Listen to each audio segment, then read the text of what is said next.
Hey, welcome to PT Snacks Podcast. This is Kasey, your host. And if you're tuning in for the very first time, what you need to know is that this podcast is meant for physical therapists and physical therapist students who are looking to grow your fundamentals in bite-sized segments of time. If you're not a PT, you're still welcome. Just know that this is who that's catered for.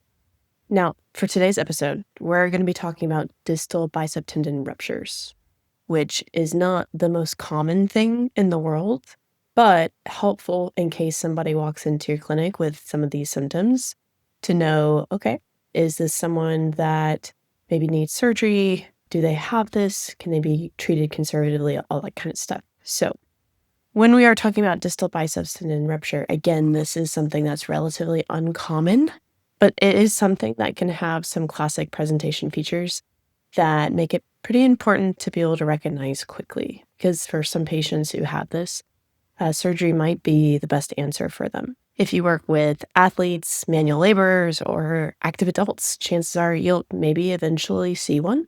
So in this episode, we're going to be covering relative anatomy, what this actually is, how do we assess for it, and how do we treat it. What is a distal biceps tendon rupture? This actually is something that happens when the tendon that's attaching the biceps muscle to the radial tuberosity of the radius actually just completely tears away from the bone. So unlike proximal biceps injuries, which are actually a bit more common, distal ruptures involve the tendon near the elbow and tend to cause more functional loss.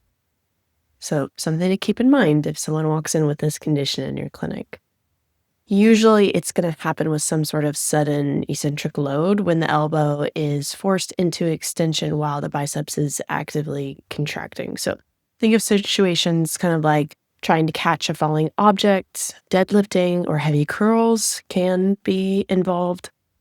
And when the tendon ruptures, the patient usually experiences pretty sudden pain at the elbow. They might say, I had this popping sensation that happened, bruising, swelling, weakness with elbow flexion, and forearm supination. So supination strength is usually affected the most because remember that the biceps brachii is a primary supinator of the forearm. It is an elbow flexor, but it's a weaker one. So reviewing anatomy, remember that the biceps brachii has two heads. So the long head originates from the supraglenoid tubercle, and the short head originates from the coracoid process. So these two heads combine into a muscle belly and then insert distally via the distal biceps tendon onto the radial tuberosity.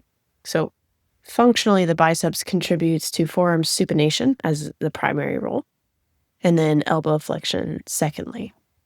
It does help contribute to shoulder stability via the long head. But another structure to keep in mind would be the Lacertus fibrosus or bicipital aponeurosis. So this is a fascial expansion that helps to basically stabilize the tendon and can help limit retraction after a rupture, which is good.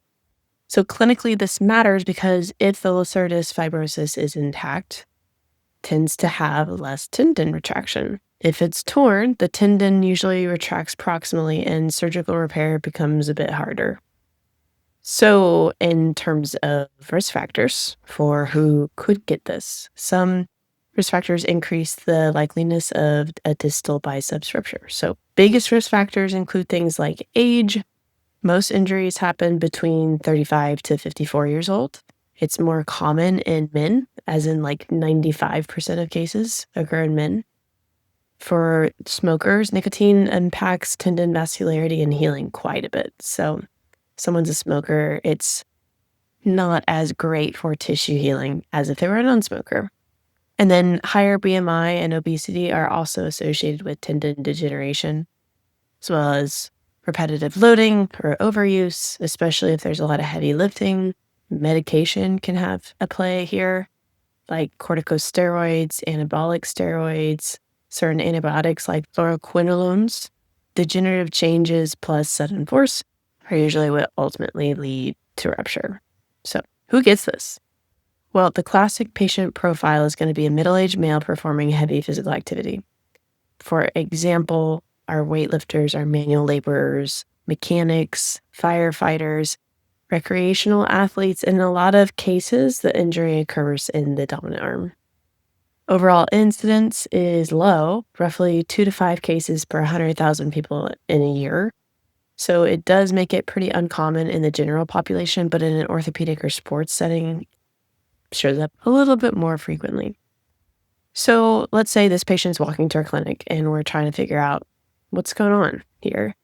In terms of what it sounds like, typically this injury is going to have a pretty classic story when you ask your patients about it. So they'll usually say something to the lines of, I was lifting something heavy and I felt a pop in my elbow. They might have sharp, sudden pain at the anterior elbow, loud popping or snapping sensation, swelling or bruising in the elbow or forearm, weakness when the palm is turned upward. So remember, the biceps is a supinator. And then a visible deformity at the biceps muscle called a Popeye sign. So the deformity happens at, again, the distal biceps tendon because the muscle retracts up towards the shoulder. Patients might also have a hard time with using like a screwdriver, opening jars, carrying objects with their palm up, again, in supination, because those all rely a lot on supination strength.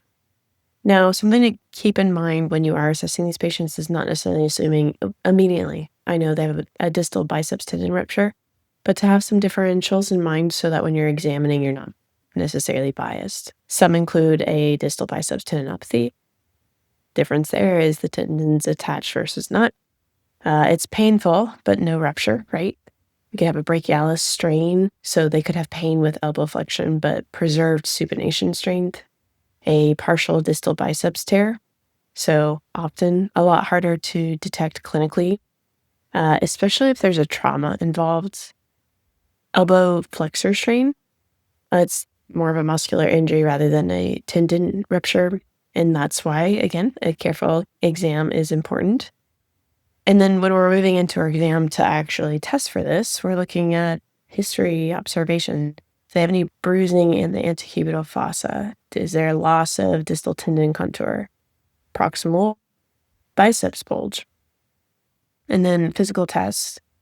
We'll do a hook test, which is a pretty well-known test. Essentially, the clinician hooks their finger under the distal biceps tendon from the lateral side. So if you can't hook it, that strongly suggests rupture. And then looking at muscle testing, we would expect weakness in what? Forearm supination and elbow flexion, because that's the job of the biceps. Now, supination weakness, again, is much more significant. These patients might get an MRI to help confirm if there's a rupture or differentiate between partial and complete tears. Ultrasounds are also cheaper and more dynamic, but operator dependent in terms of accuracy. And then x-rays can help to rule out fractures. So what do we do about these patients, right? It depends on several factors. One would be the patient's age, their activity level, tear severity, functional demands, if there's any non-operative management that they can do, and is typically considered for partial tears, older adults with low functional demands, whereas treatment might include rest and activity modification or NSAIDs. Now, physical therapy can help with restoring motion and in the surrounding muscles. However, patients who avoid surgery often experience persistent weakness, especially of supination. So for that case, a lot of times the distal biceps tendon is treated surgically. So surgery is going to reattach the tendon to the radial tuberosity, and outcomes are usually good, especially if it occurs with like the first 2 to 3 weeks of the injury. If you have delays, that can lead to tendon retraction and may require reconstruction instead of a simple repair. So generally, if someone's going through this post-op, they will have a protective phase where we're gradually adding range of motion, and then they're slowly adding more and more strain and motion depending on the healing timelines, right? So early recognition with these patients is really important because surgical repair often leads to the best functional outcomes, especially for active adults. Now, what you should have taken away from this episode was just a brief review over what is an elbow, how do we assess for it, and how do we treat it, essentially. So something in the elbow other than tennis elbow or something. Now, if you have any questions, feel free to reach out at ptsnackspodcast@gmail.com. or you can just shoot me a DM on Instagram. I have a YouTube channel now, so go ahead and follow that if you aren't already. But other than that, I hope you guys have a great rest of your day. Until next time.